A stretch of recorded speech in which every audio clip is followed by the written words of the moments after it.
Vamos a continuar y de inicio me permito presentar a quienes nos acompañan en esta mesa: el licenciado José Alejandro Esquivel Díaz, el licenciado David Peña,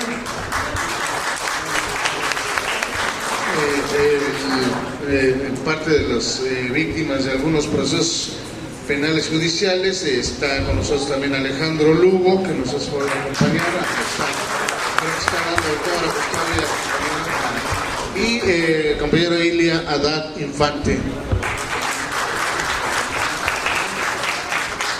Y bueno, para continuar, hemos tenido la compañía de algunos académicos, algunos estudiosos de la ciencia jurídica, algunos abogados que son postulantes, en el caso van a ser los que nos hacen favor de acompañar, ciudadanos que han recibido las caricias del sistema judicial, y para nosotros es importante que haya la intervención de todas estas personalidades que en distintos ámbitos de su vida han sido parte del tribunal, han sufrido las consecuencias del ejercicio quizás indebido de este tribunal, y es por eso que esta mesa también la considero muy importante para nosotros.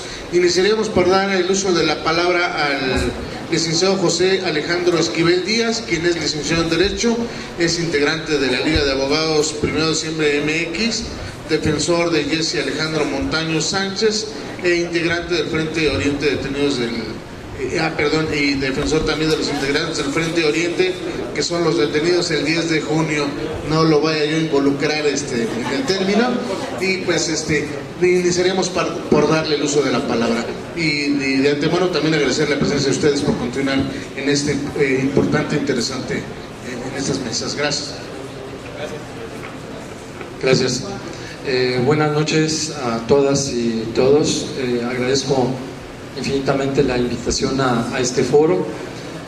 Considero que es de suma importancia para el sano ejercicio de nuestras instituciones, aunque en lo particular considero que no solamente se trata de la persona de Elías Azar en quien debe de reflejarse este ejercicio, sino en general del sistema judicial y de todas nuestras instituciones, pero considero que es un muy buen ejercicio.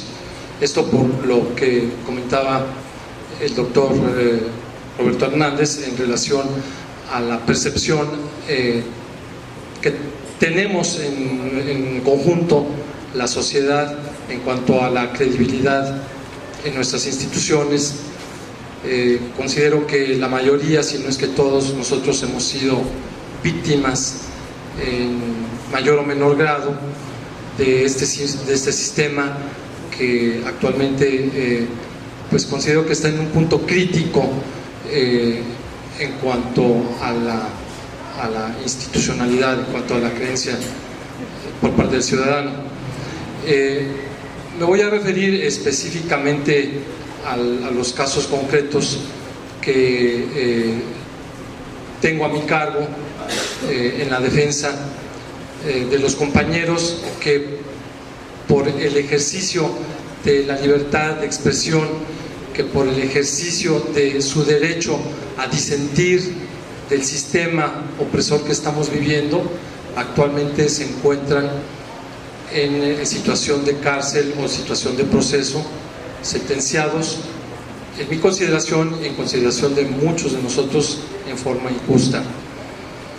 En el caso concreto del compañero Jesse Alejandro Montaño Sánchez, quien actualmente se encuentra cumpliendo una condena de casi 8 años en el reclusorio sur, y que considero que, junto con el caso de la compañera Gabriela Hernández, son los más emblemáticos en cuanto a la detención y al proceso arbitrario del que han sido objeto, en razón a que sin que existan pruebas contundentes en relación a su proceso, han sido sentenciados tan solo por la imputación contranegativa, que esto en derecho no es, no atiende a los derechos del debido proceso y del principio de presunción de inocencia del que todo ciudadano debe de gozar. Esto es sumamente grave porque eso significa que cualquier ciudadano que nos manifestemos, que tengamos el derecho a disentir, podemos ser sujetos de condenas que van más allá de los 3, 5, 7 o 11 años. Es sumamente grave esto que está ocurriendo y que ha sido parte de esta estructura que considero se encuentra actualmente realizada o hecha una estrategia por parte de quienes actualmente detentan el poder, que no se trata solamente del Poder Judicial, sino se trata de las estructuras a todos los niveles. Tenemos el Tribunal Electoral, tenemos la Comisión de Derechos Humanos, que en mi concepto no ha realizado la tarea que debería de realizar la Procuración de la Defensa de los Derechos Humanos en nuestra ciudad, y en general la Comisión de Derechos Humanos a nivel nacional tampoco. Entonces, esto significa que debemos no solamente propiciar la no reelección, porque no se trata de cambiar caras, no se trata de cambiar imágenes, se trata de cambiar, de reformar todo nuestro sistema judicial desde la parte básica hasta lo más elevado, que en este caso significa el presidente del tribunal. Esto porque nosotros, los abogados y los procesados, hemos sido también sujetos de esta consigna que en muchos de los casos existe en cuanto a nuestra defensa, la defensa de nuestros de los procesados, en cuanto a que se tergiversan las declaraciones, se cambian, no se admiten las pruebas, de tal manera que los jueces se convierten no en la institución imparcial que debería de ser, sino que se convierten en coadyuvantes de los ministerios públicos. Ellos mismos se convierten en fiscales, y esto es algo sumamente grave, porque entonces tenemos que luchar en contra del propio juez, que prejuzga en muchos de los casos la situación jurídica sin atender a las pruebas que se han vertido, que se han expuesto dentro de cada uno de los procedimientos. Es el mismo caso el de los compañeros que integran el Frente Oriente, en donde ellos han sido, ya hay una sentencia que está siendo recurrida, en donde son sentenciados por ataques a la paz pública, ultrajes y daños a la propiedad, sin que exista realmente la contundencia de las pruebas. En el caso del delito de ataques a la paz pública y el de daños a la propiedad, no hay un solo video que refleje que estén haciendo daño a alguno de los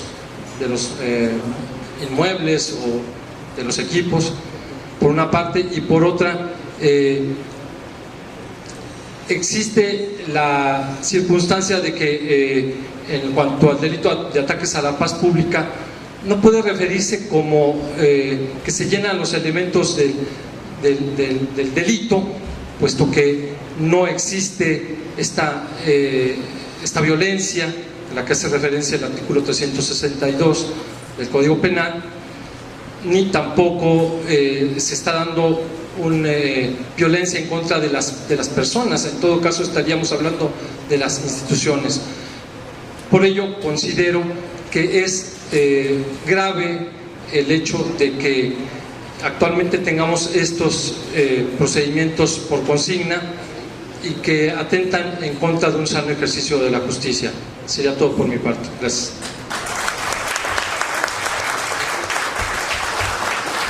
Muchas gracias. Vamos a continuar ahora. Daremos uso de la palabra al licenciado David Peña. Él es licenciado en Derecho por la Universidad Nacional Autónoma de México, activista, defensor de derechos humanos e integrante de varias organizaciones de defensa de derechos humanos, del profesor Digno Ochoa, de la comunidad de Cherán en Michoacán, del caso Narvarte, y participó también en el caso del campo algodonero con los feminicidios cometidos en Ciudad Juárez ante la Corte Interamericana de Derechos Humanos. Y bueno, pues daríamos paso a su intervención, agradeciéndoles sobre todo a ustedes su permanencia para esta importante postura. Gracias. Gracias.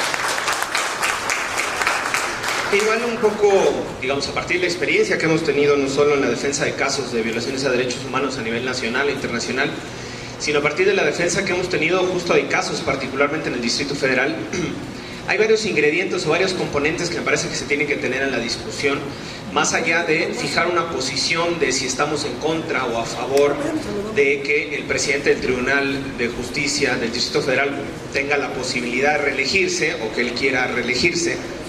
Me parece que hay elementos que se tienen que considerar y esos elementos justos son los que la intencionalidad de este tipo de foros es acercar a los diputados y a las diputadas para que en su momento ellos tengan estos elementos a la mano y la posición que puedan tomar frente a esta pretensión del acto de reelección no sea solo a partir de consideraciones genéricas o de posiciones políticas, sino a partir de elementos cualitativos y cuantitativos.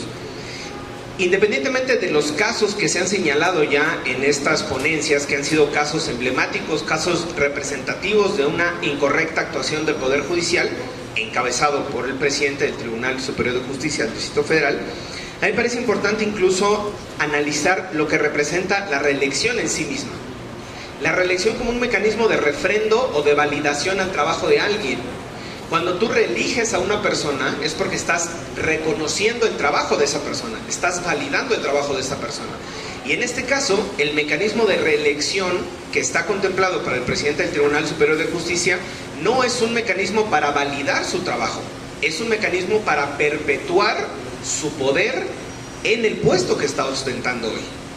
Es decir, el mecanismo de reelección queda incluso desvirtuado de la naturaleza misma, porque el presidente lo que pretende es mantenerse en el poder, no busca un refrendo, no busca renovar la confianza, no busca una validación de su trabajo. Lo que busca es llegar a acuerdos para mantenerlo en el poder. ¿Por qué es importante para él mantenerse en el poder?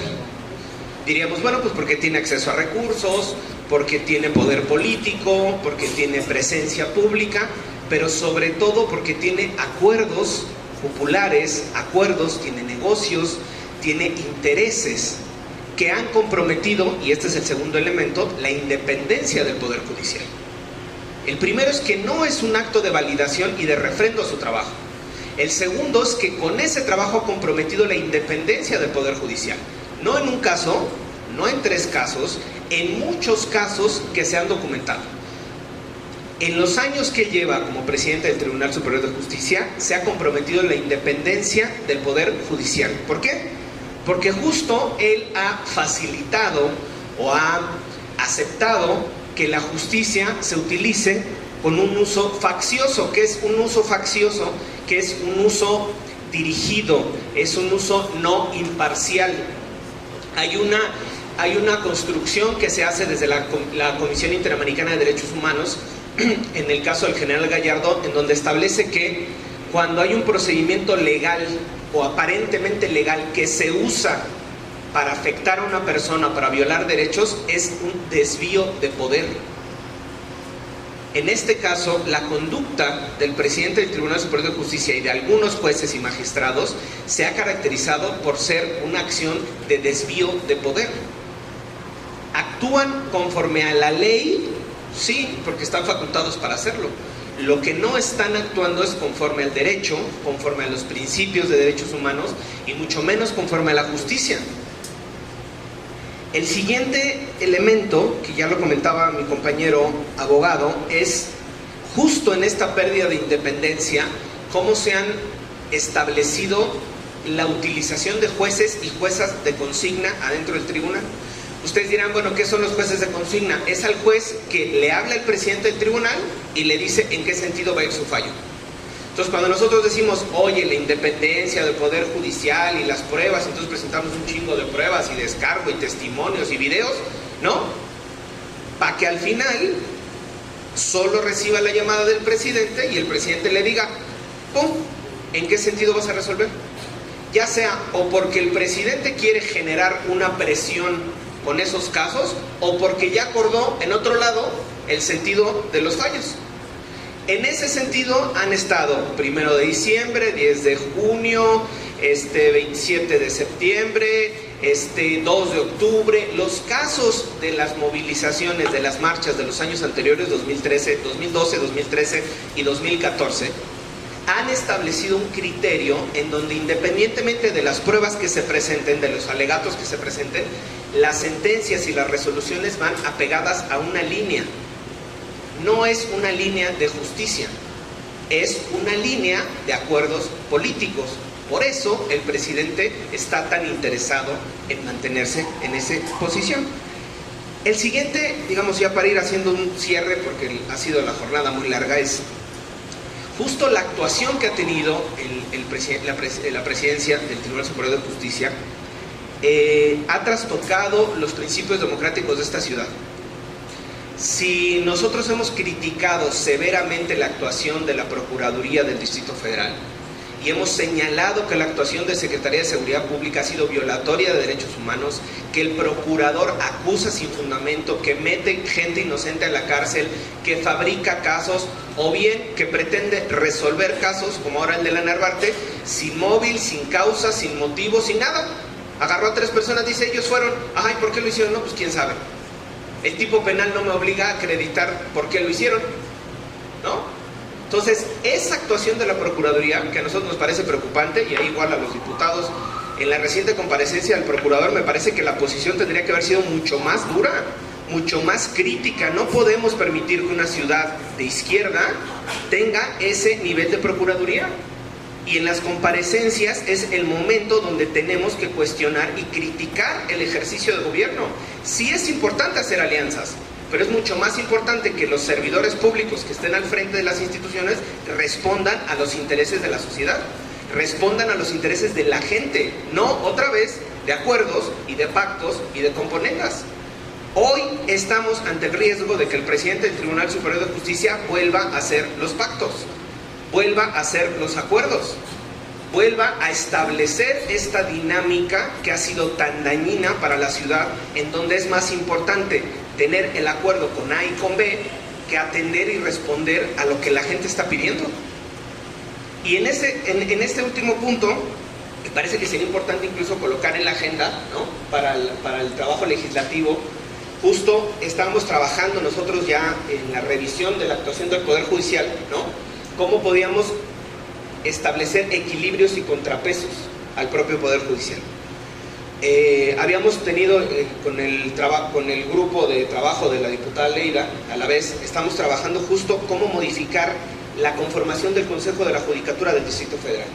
El Consejo de la Judicatura está con jueces, entre ellos mismos, se revisan entre ellos y entre ellos mismos dicen si está bien o está mal.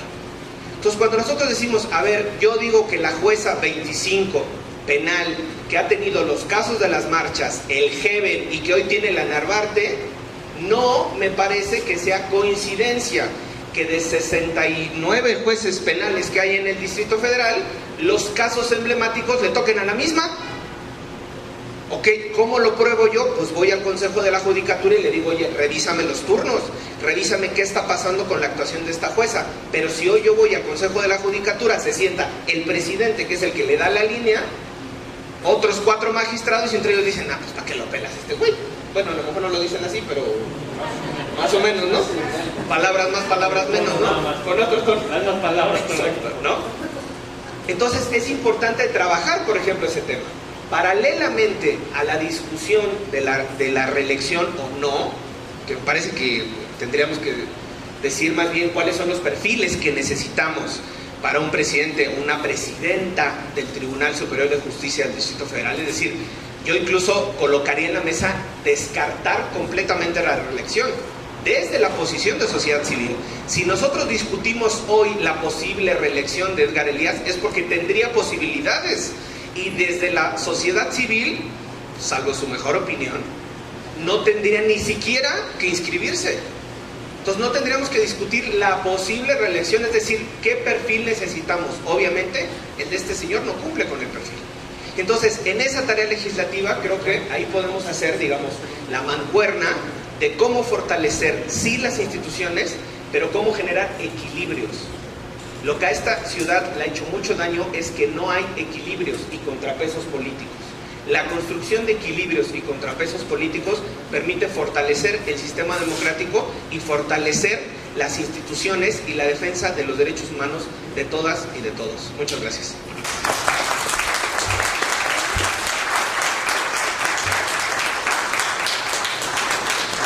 Muchas gracias por lo expresado por el licenciado David Peña. Tenemos la intervención de dos compañeros más, ciudadanos ellos. Una es la compañera Paola Martínez, que va a hacer uso de la palabra en el asunto de comentar lo que está sucediendo en este momento con los presos derivados que han sido detenidos en el asunto de las protestas sociales.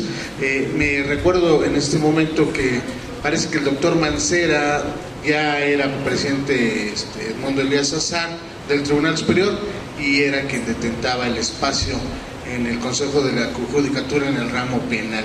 Quién sabe por qué, yo creo que ya se conocían previamente. Vamos a darle uso de la palabra.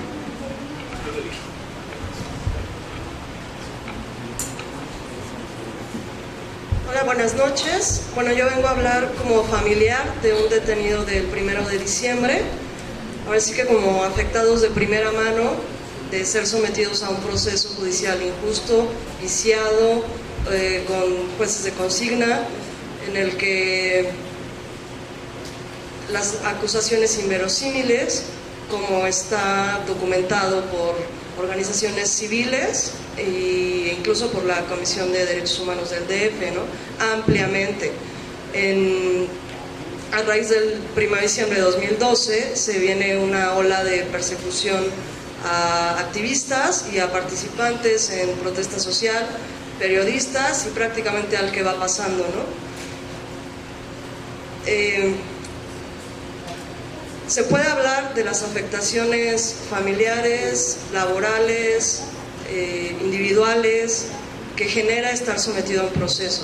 En nuestro caso fueron 27 días dentro del reclusorio de mi compañero, que las afectaciones no terminan cuando él sale, continúa en un proceso de casi un año, al final sale absuelto porque obviamente no hay pruebas. Y como en nuestro caso hay alrededor de 200 casos. Lo preocupante es que de todas estas personas detenidas, algunas continúan ahorita encarceladas, son algunas las que ya mencionaba el licenciado Alejandro. Son emblemáticos porque han tenido una persecución en medios, una criminalización solamente por ser asistentes. El caso de Jessy Montaño y el caso de Gabriela Hernández, que Gabriela Hernández, bueno, está ahora en libertad, pero fue condenada por ultrajes a la autoridad por acusarla de mentarle la madre a unos policías. E incluso se le negó la caución, a pesar de ser un delito no grave, con el argumento de que era peligrosa social por asistir a muchas marchas. Absurdos como eso nos venimos enfrentando desde hace ya 3 años y pues ahora vemos con mucha preocupación una reelección del del presidente actual, ¿no? que nos ha venido perjudicando tanto con este ensañamiento, con esta consigna.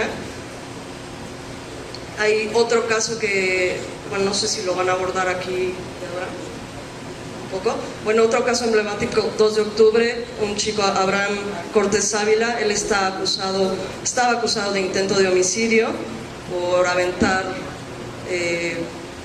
una botella de agua a un policía y había sido sentenciado a 13 años y está preso desde 2 de octubre de 2013.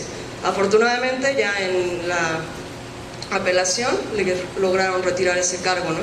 Pero en general la actuación del Tribunal del Distrito Federal ha sido de persecución, de fabricación, de procesos completamente indebidos, de los cuales únicamente tiene una sentencia en firme. De toda esta persecución y detenciones, una sentencia en firme. Los demás han salido o absueltos o por amparos de la justicia federal. Lo cual creo que, retomando lo que decía el licenciado Peña, si una reelección debe ser tomada como reconocimiento ante un buen ejercicio, ¿cómo se puede pensar en reelegir a alguien que, además de violar derechos humanos y garantías y libertades, simplemente no está realizando su trabajo? Si lo que él dice, que está deteniendo personas por atacar a la paz, por ultrajar a la autoridad, y no puede consignarlos, no puede, ¿por qué? No puede dejarlos encarcelados, no puede fincarles una sentencia. ¿Por qué? Porque simplemente todo está fabricado. Entonces es preocupante que se le reconozca el mal ejercicio que está haciendo este poder, y como bien decían, pareciera que no hay una separación de poderes y que, a pesar de todos los señalamientos que hay de irregularidades, nadie toma responsabilidad. Tribunal dice, a mí estos casos me los envía la Procuraduría. Es problema de la Procuraduría que hace detenciones arbitrarias e ilegales.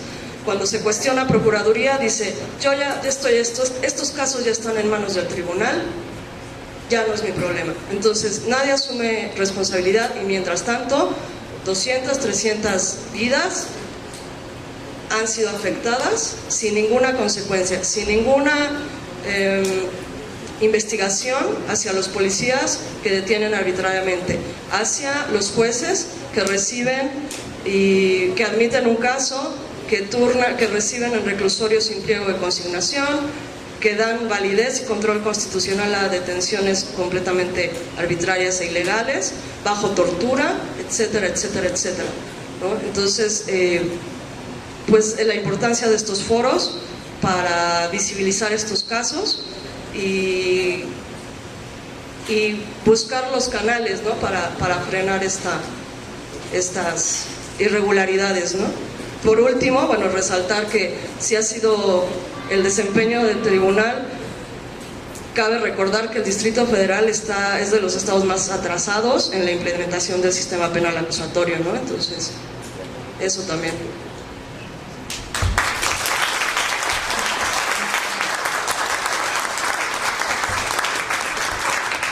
Muchas gracias.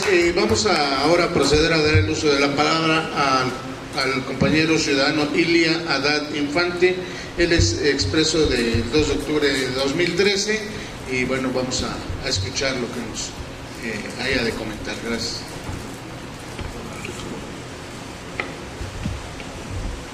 Buenas noches a todos los asistentes. Bueno, primero que nada, yo quisiera comentar una anécdota. Un servidor fui detenido arbitraria e ilegalmente durante la marcha del 2 de octubre de 2013. Se me fincaron cargos falsos. En esto fue no solamente cómplice la Secretaría de Seguridad Pública y la Procuraduría, sino también el sistema judicial en el momento en el que me hizo pasar 6 meses injustamente en prisión. Durante esos 6 meses, cada jueves, vi cómo pasaban cerca de 200 a 300 personas en promedio del área de ingreso al interior del reclusorio norte de la Ciudad de México. Imagínense ustedes la cantidad de personas que se les han procesado, que se les han dictado autos de formal prisión cada semana. Es esto un negocio que parte responsable la tiene el mismo sistema judicial, el mismo sistema de jueces. Si yo me pusiera a contar la cantidad de irregularidades e injusticias que vi en el área de juzgados allá adentro, no acabaríamos. Y bueno, a eso podríamos sumar todas las experiencias de los demás procesados y de todo aquel que guste sumar con su experiencia. Sin embargo, hoy me voy a centrar únicamente en el caso que nos compete de la represión política y cómo el Tribunal Superior de Justicia y específicamente el señor Edgar Elías Azar ha participado en este mecanismo de represión. Primero que nada, pues ya se contaron algunos elementos. Los casos no han tenido fundamento.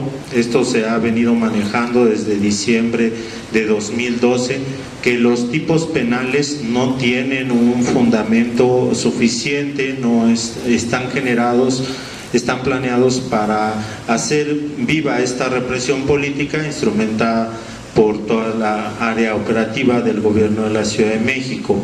Sin embargo, es al final de cuentas el mecanismo judicial, los jueces, los que aceptan los casos, los que firman, dan los autos de formal prisión y eventualmente las sentencias, y ha hecho que este esquema de represión se perpetúe.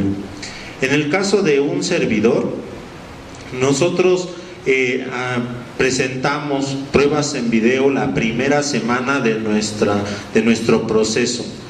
En esa semana pedimos las pruebas en video de los edificios de Reforma en los cuales supuestamente habíamos hecho daño, bajo la conciencia limpia de que nosotros no habíamos cometido esos delitos.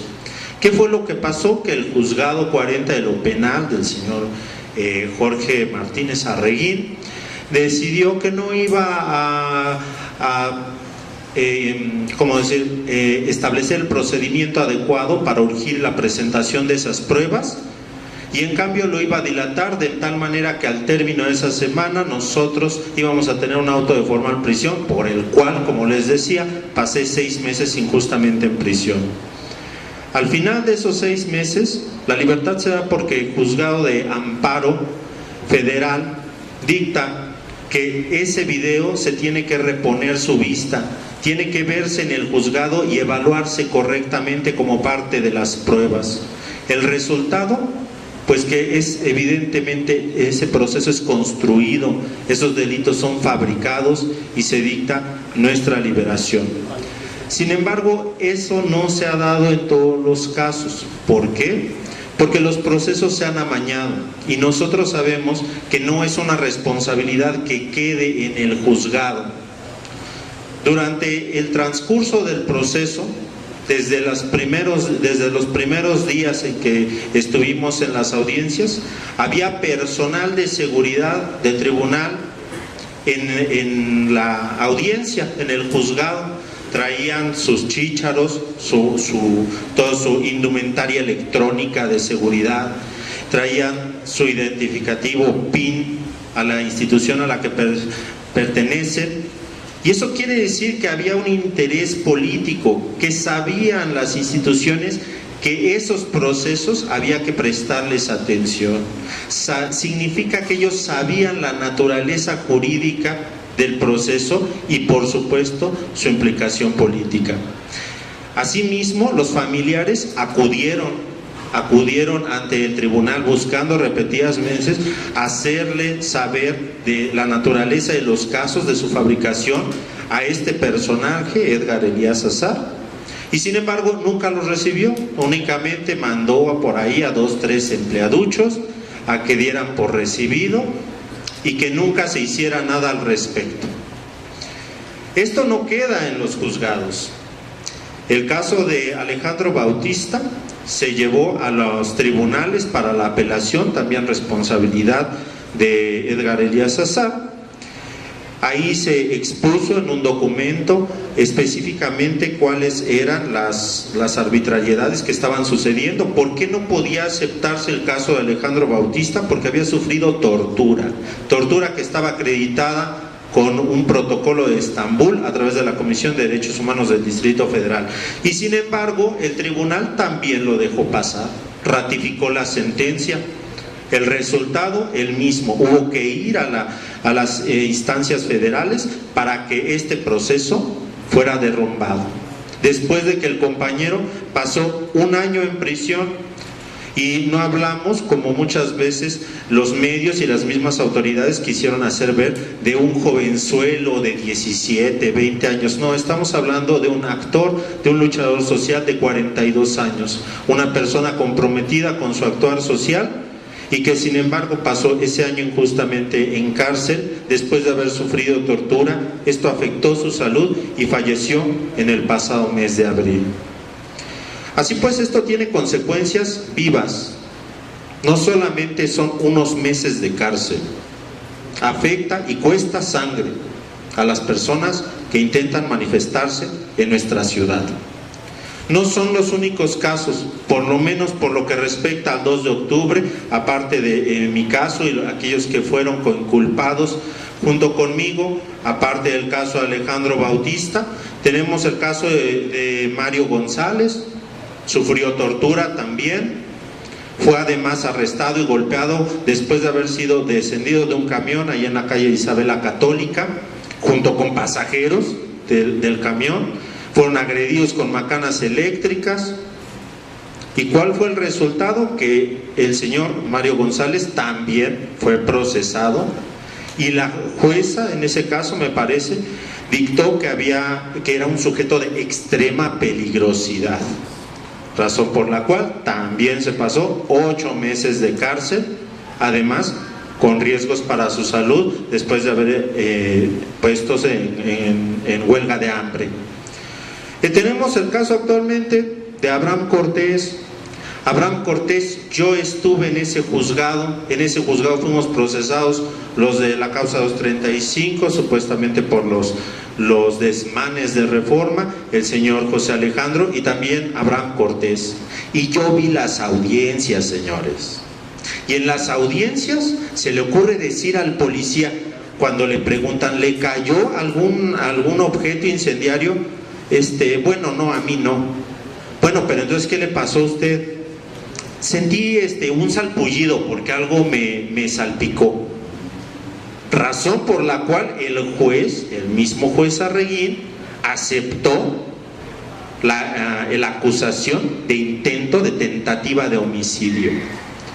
De ese carácter son las acusaciones que genera la Procuraduría y la Secretaría de Seguridad Pública, pero además de ese tamaño son los jueces que aceptan los casos, los mismos jueces que aquí ya se ha dicho, están por consigna del Tribunal Superior de Justicia y de su magistrado presidente. No son los únicos casos, hay más procesados. Está el caso de las compañeras Astlali, compañera Irene, y por supuesto de la compañera Gabriela Hernández, que ya nombraron su caso. Saliendo del reclusorio también fui a una de sus audiencias a ver de qué se trata en un juzgado de delitos no graves. Primero, los mismos sujetos de seguridad del tribunal ahí presentes. Segundo, ver cómo una jueza trata de objetar por sí misma la actuación del abogado defensor. Y de veras, para que alguien que, señores, yo no estudié Derecho, lo pueda ver, imagínense el tamaño de la actuación de los señores jueces. Así pues, antes de nosotros se han presentado oradores, ponentes, pues mucho más hábiles que un servidor, pues que han hablado del sentido de la justicia, de las instituciones republicanas y de muchísimos conceptos donde seguramente recae la importancia de la plática de hoy. Pero el sentido de lo que nosotros les venimos a platicar es que más allá incluso del hecho de lo que ya se puso aquí, de que esa reelección es ilegal por sí misma, aun cuando fuera legal en procedimiento, el señor no tiene la mínima facultad moral ni profesional para postularse una reelección. ¿Por qué? Por las pruebas expuestas. no solamente las de los procesos políticos, sino además los innumerables casos que se cuentan entre aquellos 300 procesados semanalmente que yo veía pasar enfrente de mi celda. Así pues, no quisiera hacer más largo esto. No solamente somos nosotros, desde nuestra experiencia, lo que lo decimos. Los tribunales de amparo han reconocido que esos procesos han estado mal construidos, son ilegales, han sido aceptados contra toda validez de prueba jurídica que debe obstar según la ley. Y además la misma Comisión de Derechos Humanos ha reconocido que esos procesos son ilegales. Como una prueba es que alguna vez en que el compañero José Alejandro sabía que su caso iba a tribunales y él tenía una mínima fe de que el tribunal iba a actuar con legalidad, con apego a la legalidad, y él pidió ir y estar presente ese día en su audiencia. Muy temprano, como a las 4 de la mañana, lo sacaron en una camioneta esposado para ir al tribunal. Regresó por ahí de las 11, 12 de la noche en que lo volvieron a meter a la celda, todo un día ahí en audiencia, y regresó y me dijo: creo que los magistrados del tribunal son más conscientes, creo que realmente saben lo que están haciendo, oyeron lo que les fui a decir.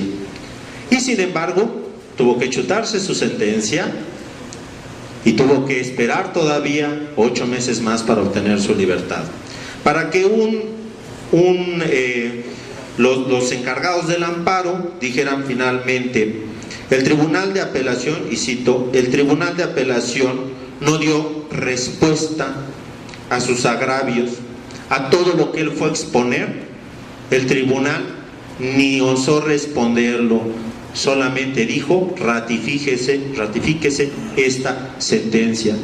Ese es el actuar de la justicia, del órgano jurídico de nuestra ciudad. Y un señor que ha pasado 8 años en el cargo y es incapaz de corregir algunos mínimos vicios del sistema, definitivamente no debe reelegirse. Muchas gracias.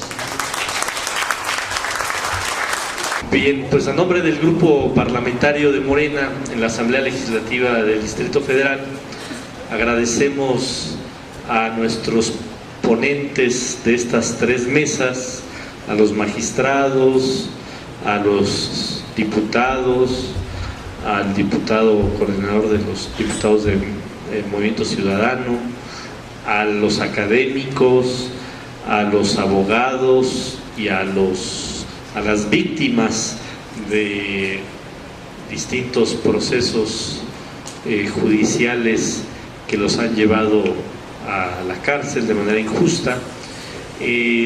Todo lo que se expuso en esta muy fructífera jornada, y que nos deja como reflexión, primero, que el tema de la reelección o de la elección del presidente del Tribunal Superior de Justicia del Distrito Federal no es un tema solo de competencia del propio tribunal, es un tema que nos compete a todos, es un tema que nos incumbe a toda la sociedad, a todos los habitantes del Distrito Federal, y que tiene varias aristas. El tema de violar la ley actual que dice con toda claridad que solo puede haber una reelección y que no se justificaría una segunda reelección del actual presidente. El tema histórico en este país de lo que implica la perpetuidad en un cargo, de lo que implica que un solo personaje se mantenga por tantos años en un cargo, lo que significa el deterioro de la función y de la propia institución, y también la crítica que se hace a la propia gestión del propio tribunal y por supuesto de quien lo encabeza.